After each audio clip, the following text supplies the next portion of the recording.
J. Renedo, la experiencia, innovación, amena, charla lo posicionan actualmente como uno de los mejores conferencistas a nivel internacional. Sus ideas revolucionarias y su forma de presentarlas harán estallar una bomba creativa en tu mente, con la cual tu organización jamás será la misma. El motivo de la conferencia de hoy, de este bloque que voy a tomar a cargo, es entender todo lo que el cerebro ha empezado a revelarnos en los últimos años. Especialmente en las últimas 2 décadas, el cerebro, a partir de nuevas tecnologías, nuevas máquinas, no como estas, sino otras máquinas mucho más sofisticadas, nos han permitido conocer el cerebro humano y toda la psicobiología que interviene en las decisiones en el mundo del marketing y en el mundo de las empresas. Aunque nadie lo ponga en su currículum vitae, todos somos mamíferos.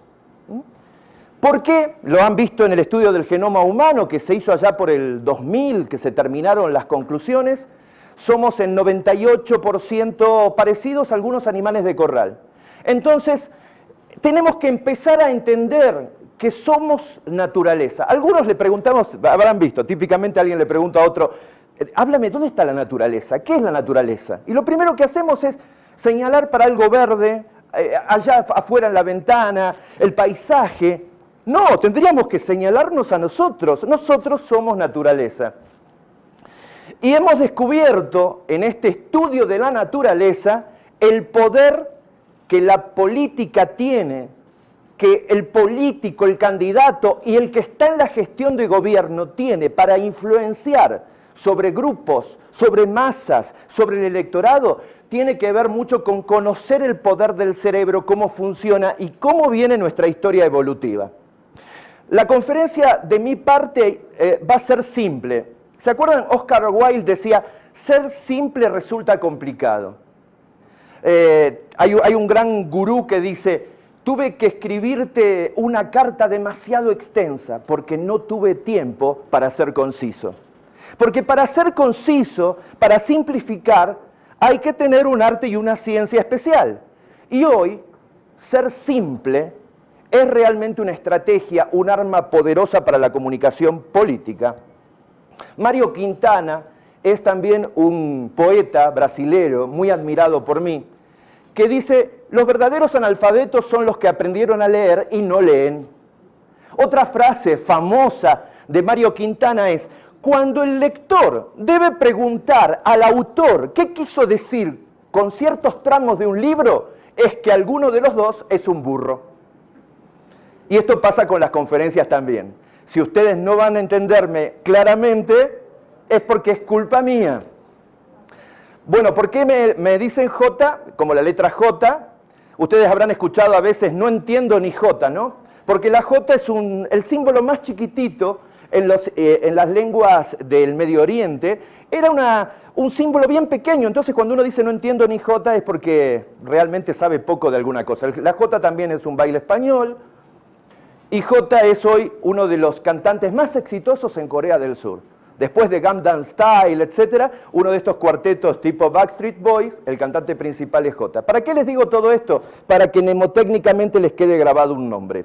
¿Por qué? Porque nosotros en la política tenemos que aprender a que los nombres del candidato queden fijados en la mente del elector, en la mente de la comunidad. Hay secretos que la neurociencia y la evolución, el conocimiento de la evolución del cerebro nos han revelado. Por ejemplo, nos revelaron en el pasado, ya desde los años 70, que cuando un nombre y un apellido comienzan con la misma letra, el cerebro lo recuerda 700% con más fuerza, con más magnetismo. Por eso verán Marcello Mastroianni, Marilyn Monroe, Tina Turner, y después en el mundo Mickey Mouse, o todos los personajes de Marvel. ¿Vieron los historietas Marvel? Todos los personajes de Marvel, por ejemplo, el Hombre Araña, Peter Parker. Entonces, todo está pensado. Hay palabras o letras que puestas en el nombre de un candidato o de un partido dificultan la recordación de ese nombre. Hay letras o secuencias de letras u orden de letras que colocadas de distintas maneras también dificultan la recordación y eso lo tiene que saber. Es parte del juego de la política. La antropología, me dedico a la antropología, estudia al ser humano y estudia cosas interesantes. Ahí teníamos el hombre de Vitruvio, ¿no? De Da Vinci. Y en Da Vinci estudiaba, por ejemplo, la proporción divina, el número de Fibonacci, que algunos lo habrán escuchado. Todo en el universo está armado en secuencia con el número de oro o la secuencia de Fibonacci. Por ejemplo, cuando ves el hombre de Vitruvio y divides de tu cuerpo el largo de tu codo a tu hombro por el largo de tu codo hasta la punta de los dedos, siempre da la misma proporción. Y eso lo vamos a encontrar en todo. Este símbolo rige el universo. Rige, fíjense, tormentas. Cuando nosotros que vivimos en Houston tuvimos hace poco el huracán Harvey, veíamos cómo se cumplía esta imagen. Algunos dicen, esto hasta se aplica en la política. Descubrimos que realmente es un reptiliano, ¿no? Fíjense aquí, políticos en Japón, cómo se produce el equilibrio, y claro, y también en la naturaleza. Y acá tenemos un Nautilus, y acá ven, dentro de mi logo, como me dedico a la evolución, esto es una amonite.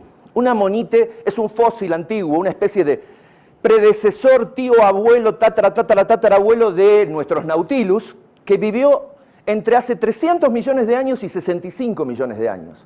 Pero todavía lo encuentras por cualquier lugar. Cuando yo voy por las carreteras de Texas y hay esos caminos que están cortados entre dos laderas, que se ven estratos, puedo sacar amonites de 65, de 100 millones de años, de al lado de la carretera interestatal.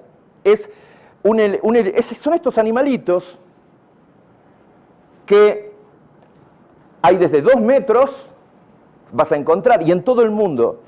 Era un animal que se reproducía, que se adaptaba muy bien a todo tipo de ambiente. Bueno, y aquí estamos. Charles Darwin decía, los que sobreviven no son los más poderosos, los más fuertes, son los que mejor se adaptan a los cambios. Es un buen mensaje para nosotros.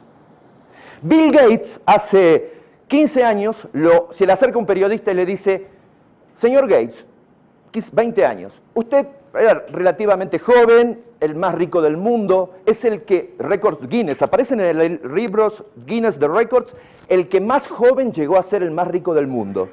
El que en menor plazo pasó de ser pobre y no tener un dólar en el bolsillo a ser el más rico, también otro récord, y el más rico.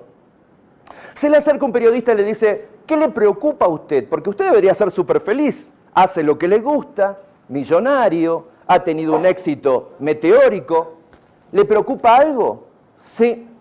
Lo que más me preocupa es no imaginarme con claridad lo que se está viniendo para mi actividad o imaginármelo bien, pero a destiempo, tarde. Y esto se aplica a nosotros también. Un miedo, una preocupación nuestra debería ser no imaginarnos con claridad lo que se está viniendo como tendencia en la gente, en la sociedad, en las demandas sociales, o imaginármelo con claridad, pero cuando ya es tarde, a destiempo. Y propiamente Bill Gates entonces se preparó y siempre se enfocó en adaptarse a lo que se está viniendo, no solo a lo que está pasando, sino a la tendencia. Es lo que tenemos que hacer nosotros. Nosotros en antropología empresarial y antropología política estudiamos 3 letras C: costumbres, cacharros y cráneos. La antropología es básicamente el estudio del ser humano como una especie comunitaria que tiene patrones estructurales que los tratamos de analizar en distintos tipos de circunstancias, países, sociedades, culturas. La antropología tiene una antropología física, lingüística, cultural, social, biológica. ¿Y qué hacemos nosotros cuando trabajamos con la antropología aplicada a nuestras campañas políticas?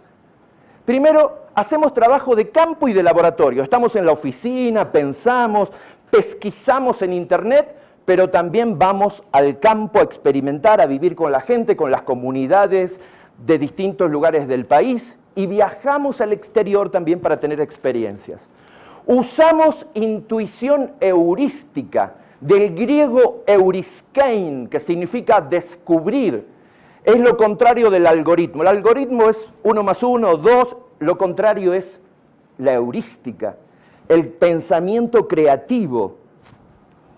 Hacemos extraño lo conocido con vuja-de. ¿Qué es esto? Lo contrario del déjà vu. ¿Qué es el déjà vu? Cuando algo te parece que ya estuviste, que ya lo viviste y en realidad nunca estuviste. ¿Qué es el vuja-de? Es algo que lo ves todos los días, que lo conoces siempre, pero que tú tienes que empezar a mirarlo con ojos de intruso, como si nunca lo hubieras visto. Es el efecto contrario. Y esto es necesario para encontrar problemas en nuestra actividad, en nuestro cuartel de guerra, en nuestro comité de campaña, en nuestras oficinas, empezar a analizar lo que es cotidiano para nosotros con ojos de alguien que nunca lo vio. Es un ejercicio mental que hay que practicarlo y que se logra. Hay una disciplina que yo les recomiendo, hay cursos, hay programas de neuróbica. Neuróbica es hacer que el cerebro se acostumbre a hacer lo que nunca hace. Muy bien, ¿qué más? Usamos la comparación. En antropología empresarial y política estamos siempre tomando referenciales a nivel histórico, a nivel internacional. Estudiamos a la persona en su contexto, nunca prejuzgamos, todo lo analizamos con cerebro esponjoso, absorbedor. Usamos la curiosidad del niño. ¿Vieron el niño cuando va a la casa de la tía, un niñito chiquitito, y por ahí se mete en el dormitorio y encuentra una cajita de música vieja de la abuela? ¿Y vieron cómo la abre, suena la musiquita y se ríe como loco y la vuelve a cerrar y la abre? O sea, esa curiosidad magnífica que le da la alegría de descubrir es lo que nosotros usamos en antropología. Nos ponemos un poco en la figura del niño, de descubrir y de analizar las cosas que parecen comunes y banales, pero analizarlos con esa curiosidad, con los ojos de un niño que descubre el mundo. Eso hace el antropólogo político, el antropólogo empresarial. Metemos los pies en el barro. Esto es metafórico, no en sentido figurado. Es vamos al lugar. Cuando, por ejemplo, algunas empresas de lácteos en Brasil, que nosotros asesorábamos, descubrieron que la mayoría de algunas líneas de sus productos eran consumidas en un 70%, hasta en un 80%, por gente de muy bajos recursos, hasta algunos por debajo de la línea de pobreza.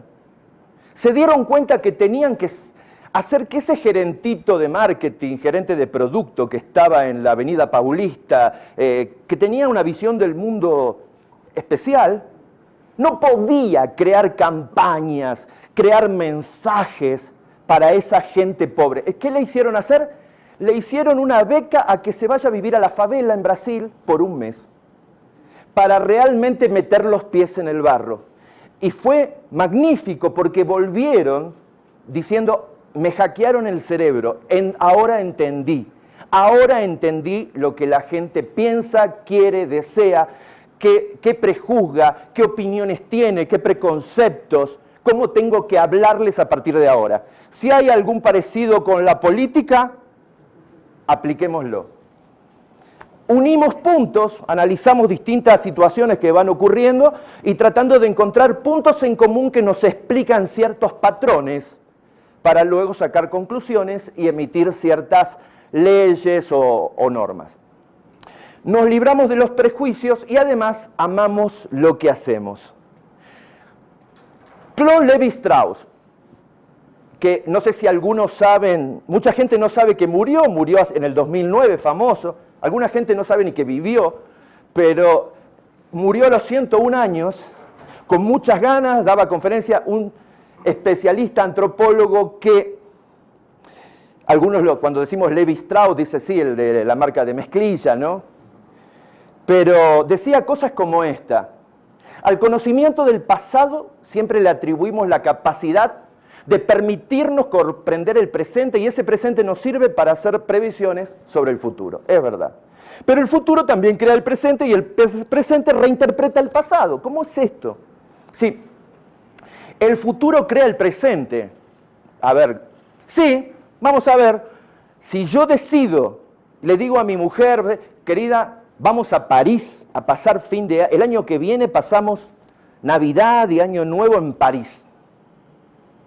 Es el futuro, estoy haciendo un decreto mental. Esto puede ser también, voy a ser candidato.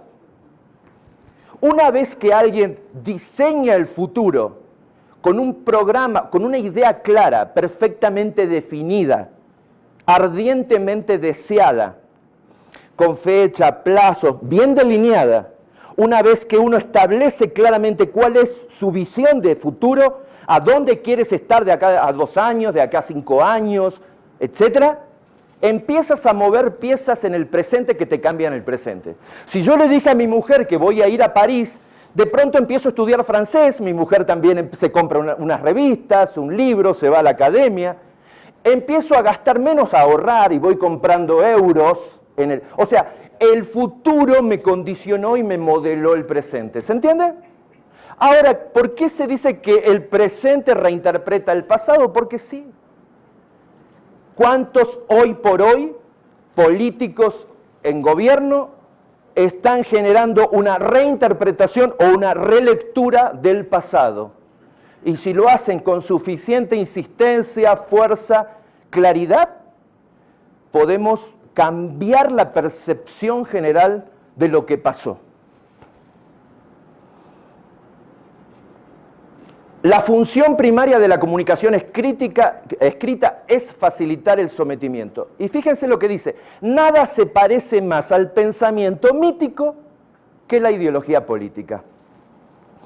Y los antropólogos empresariales, una de las cosas que hacemos es convivir con tribus, con civilizaciones un poco aisladas de lo cotidiano, para también ver sorprendentemente que lo que descubrimos en el comportamiento de personas en situación en el Amazonas o en Oceanía se verifica en un comité de campaña, en un equipo.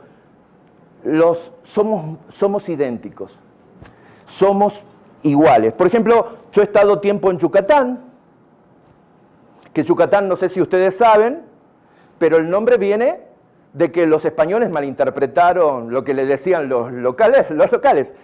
En idioma maya yucateco, Manaticatán significa no te entiendo, porque le estaban preguntando a los españoles, ¿dónde estoy? Y ellos le respondían, y es real, es verídico, no es una leyenda.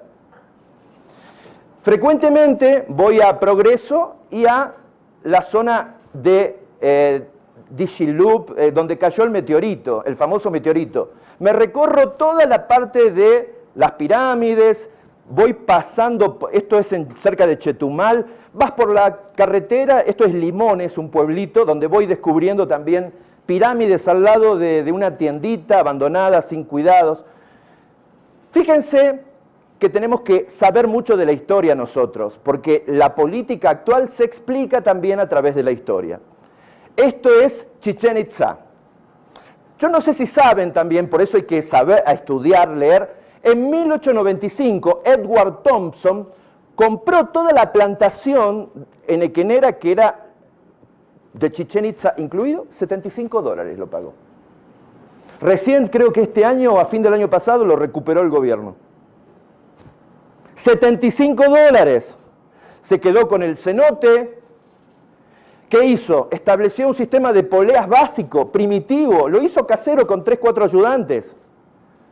Y de ese cenote sagrado sacó jade, decenas de kilos de oro que se encuentran actualmente en el Museo Peabody dentro de Harvard. Ya le sacó todo y ahora la familia y herederos lo terminaron vendiendo, el gobierno mexicano lo recuperó. Así estaba el siglo pasado. Acá son algunos dibujos que mostraba cómo estaba el Templo Mayor. Y aquí algunas cositas. Esto es una milésima parte de lo que encontraron en oro y jade en el fondo del cenote el señor Thompson.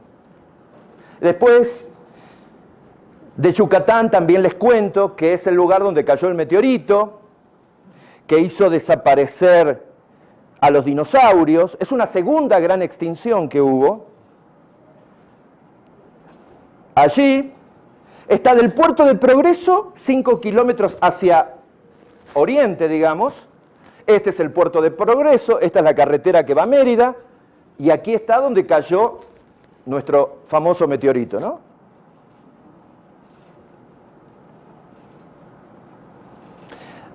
Y empiezo con la primera conclusión. Cuando yo fui la primera vez a este pueblo, dije, voy a llegar al pueblo donde cayó el meteorito. Iba con unos franceses, 3 franceses en el pasaje, y dije, wow, vamos a encontrarnos con un Disney World, un lugar donde próspera un pueblo lleno de turistas, tal vez vendiendo mucho merchandising, recuerdos, con excelente hotelería, debe haber atracciones, todo, porque el alcalde debe ser muy inteligente y debe haber aprovechado con su mentalidad fenomenal para hacer crecer el nivel de vida del ciudadano de ese pueblito a través de esto. Llegué y llegamos más o menos como 15 turistas extranjeros. Y nos topamos con que lo único que encontramos al lado de una escuelita en el centro de la ciudad era un pedazo de cemento y eso. Y todos nos volvíamos decepcionados. Y decíamos, acá estamos descubriendo algo que en antropología política y empresarial lo mencionamos siempre. Se llama miopía de proximidad. Miopía de proximidad. Es que estamos tan cerca de algo que perdemos la perspectiva de las oportunidades que tenemos sobre ese algo. Es como ese dueño de restaurante que se la pasa desde las 6 de la mañana recibiendo la mercadería, siempre ahí atrás de la caja registradora, controlando los baños, controlando a los meseros, se va al final del día. Yo no sé si ese dueño de restaurante tiene un restaurante o el restaurante lo tiene a él como esclavo. Y ¿sabes qué? Esas personas pierden la perspectiva de negocio y generalmente pueden llegar a fundirse, porque estar controlando todo, que no se te escape ni el ticket de gastos de unas lapiceras, parece que fuera actuar bien y en realidad es todo lo contrario. Cuando estamos muy enfocados en el ombligo de la campaña, de nuestras necesidades, etc., perdemos conexión con la comunidad, con la sociedad y con las demandas. Cuando estamos mucho tiempo ya ejerciendo un cargo en el sillón, perdemos perspectiva de la realidad. Y peor todavía, tenemos un grupo de personas, un entorno que nos dicen lo que queremos escuchar. Y nos aíslan más todavía. Yo nací en Argentina, hace mucho tiempo que no voy, pero me acuerdo que había un famoso caso del diario de Irigoyen. Irigoyen fue un presidente a principios del siglo XX y su entorno le fabricaba un diario especial con noticias falsas para que todos los días leyera y tuviera una imagen de la realidad. El famoso diario de Irigoyen. Por eso yo tengo que tener esa visión de intruso, empezar a mirar la campaña, empezar a mirar mi lanzamiento como candidato con ojos de un tercero, de un no vinculado con la campaña. Este señor que es un actor, se hizo la película el año pasado, pero representa a Ray Kroc, el que hizo McDonald's. McDonald's no fue una invención de los hermanos McDonald's, sí, ellos lo inventaron, pero este vendedor de máquinas un día pasó por McDonald's con cara y visión y cerebro de intruso, miró y dijo, ustedes tienen una mina de oro, pueden hacerlo, clonarlo en distintos lugares de Estados Unidos. ¿Saben qué le respondió los hermanos McDonald's? No, usted no sabe, usted porque vende máquinas de soda, nosotros vendemos hamburguesas y sabemos que eso no funcionaría. Le insistió, ahí lo pueden ver en la película. Pero hoy McDonald's es lo que es en el mundo por Ray Kroc, un intruso que con ojos de intruso miró un negocio. Siempre tenemos que tener alguien que nos ayude a ver desde otra perspectiva nuestra propia médula de trabajo. Desde el sillón pierdes la perspectiva, acuérdense de eso. Las verdaderas oportunidades para la campaña electoral están siempre fuera de las 4 paredes de tu despacho. Hay que salir de las 4 paredes del despacho para encontrar oportunidades, para hacer una lectura de lo que quiere la comunidad, etc. Y hoy las empresas son tribus. En la antropología de la empresa hacemos siempre análisis que cambian el comportamiento de la gente. Por ejemplo, en una estación de trenes, esta empresa que vendía productos en una vending machine, vendía poco y dijo, ¿cómo puedo hacer ustedes antropólogos? Por favor, ayúdenme, analicen a la gente y díganme cómo puedo vender más. Analizamos, porque una de las funciones que hace un antropólogo es observar, observar, observar, con ojos de intruso y miramos el comportamiento en la estación. Y nos dimos cuenta que la gente no compraba en la vending machine demasiado porque tenían cierto estrés de que viniera el tren y se lo perdieran. Entonces se cambiaron los relojes del lugar y se pusieron los relojes donde avisa a dónde va a llegar el tren al lado del vending machine. Aumentó 68% la venta de la máquina en todas las estaciones donde se hizo el cambio del reloj. En Holanda, para comprobar cómo se comporta la gente se comporta raro, ¿no? Abrieron una cafetería, que es una cafetería que funciona, que trabaja, tiene empleados, todo, pero también es para evaluar, conocer y descubrir cómo se comporta la gente. Hay 3 cafés cuando entras. Hay una máquina de café gratis, vasito de plástico, pones, aprietas y te llevas un café gratis. Hay una segunda máquina de café que es café americano, te lo sirven, vale $1 con algo, café americano de Vips. Y hay una tercera máquina que es, esas máquinas, ¿vieron? Italianas, de expreso con ruidito, hermosa, clásica, color de cobre.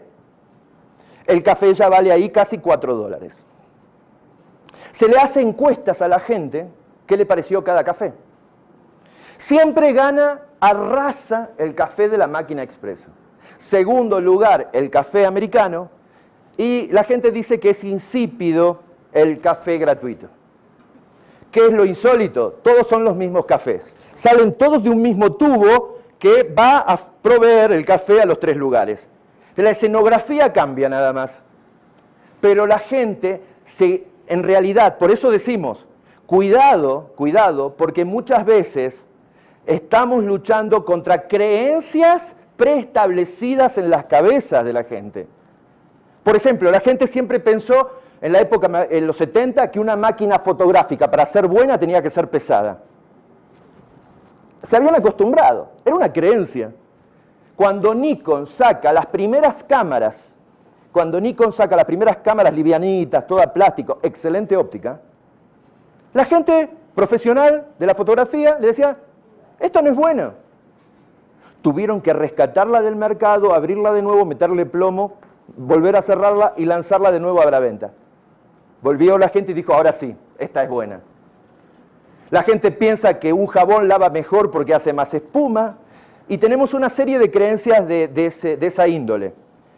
Creencia que si el candidato aparece con la familia y con el perro y habla de que cree en Dios y ama a su esposa, aunque estén separados y se odien, tenemos creencias que hay que comprender.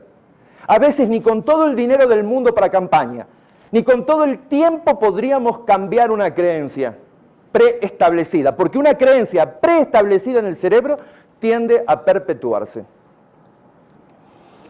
Hicimos una experiencia en un shopping, en un centro comercial, y le preguntábamos a la gente, señor, ¿cuál compartimento, cuál tabique del baño de la plaza comercial usted utilizaría? Y dice, yo uso el que menos usa la gente, siempre busco el menos usado. ¿Y cuál es el menos usado? Y yo le diría que el primero no, el segundo, el tercero, yo voy al tercero, cuarto, tampoco al último, bien. Todas las encuestas mostraban que la gente nunca elegía el primero. Cuando hicimos con cámaras, no adentro, sino por fuera, y además le preguntamos a los chicos que limpian, que es lo que realmente nos dan la verdad, la mayoría de la gente usaba eso, porque como todos pensaban que era el menos usado, terminaban usándolo más que ninguno. Entonces, todos nosotros, por querer hacer lo que nadie hace, terminamos haciendo lo que todos hacen. Y acá tenemos lo que decíamos de nuestros personajes en Brasil metiéndose a vivir en la favela. En la política, Margaret Mead, una antropóloga famosa, clásica, decía, lo que la gente dice, lo que la gente hace y lo que la gente dice que hace son cosas totalmente diferentes. Así que atención a encuestas, sondeos de opinión. Bueno, y a nosotros los antropólogos, tal vez uno se dedica a la antropología en la política o en la empresa, porque la antropología es una profesión no muy importante, o sea, no se para la ciudad si hacemos una huelga de antropólogos. Imagínense, huelga de conferencistas, huelgas de antropólogos, nadie nos prestaría atención. Unos alumnos de la facultad me preguntan, ¿usted no trabaja, profesor, solamente da conferencias? En la evolución, nosotros hemos encontrado varios resabios que hoy tenemos. Hace 13.800 millones de años ocurrió el Big Bang.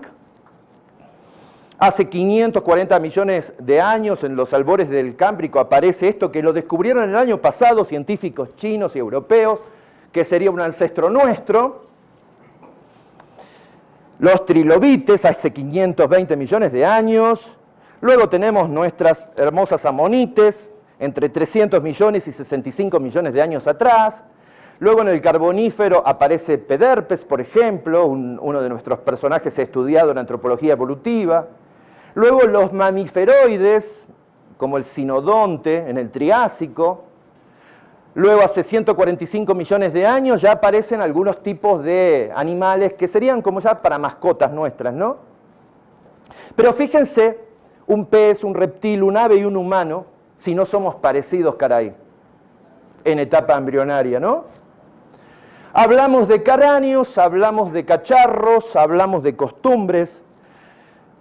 Yuval Noah Harari escribió un libro, es un israelí que escribió el libro Sapiens, que fue un bestseller en los últimos años, que dijo que el ser humano evolucionó a lo que es hoy, y hoy somos el zoon politicón, el hombre político, porque tenemos, a diferencia, por ejemplo, de monos, de cooperación flexible, cooperamos en masa, podemos cooperar en masa, tenemos imaginación y ¿saben qué? Códigos verbales y palabras. Es lo que hizo expandir nuestro cerebro. Podemos hacer malabares con las palabras. Podemos crear un relato y generarte una película dentro de la cabeza. Podemos estar hablando en un discurso y se va formando en el microcine interior. De las cabecitas de los que están escuchando el discurso se está armando una película.